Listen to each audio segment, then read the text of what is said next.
बातमीतील घटनेच्या वास्तविकतेची तुलना थेट पाहत रहा सांगली अपडेट। प्रवासी जीप व दुचाकीच्या धडकेत आईसह 2 मुलांचा मृत्यू, 1 जण जखमी। दुचाकी आणि प्रवासी जीपची समोरासमोर धडक होऊन अपघात झाला। या अपघातामध्ये 3 जणांचा मृत्यू झाला तर 1 जण जखमी आहे। हा अपघात सांगलीच्या कौलापूर जवळ झाला। मृतांमध्ये 2 लहान मुलांचा व आईचा समावेश आहे। मिळालेल्या माहितीनुसार सांगलीच्या कौलापूर जवळ दुपारच्या सुमारास हा अपघात झाला।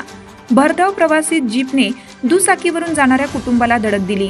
या अपघातामध्ये दीपाली विश्वास मारगुडे वय 28 वर्ष, सार्थक वय 7 वर्ष आणि राजकुमार 5 वर्ष यांचा जागीच मृत्यू झाला, तर विशाल दादासो मारगुडे वय 30 वर्ष हे गंभीर जखमी झाले असून त्यांच्यावर सांगली येथील शासकीय रुग्णालयात उपचार सुरू आहेत।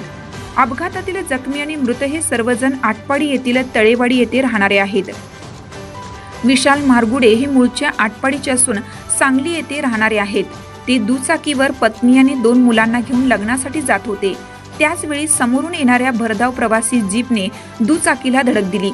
हा अपघात इतका भीषण होता की दुचाकीचा चक्काचूर झाला।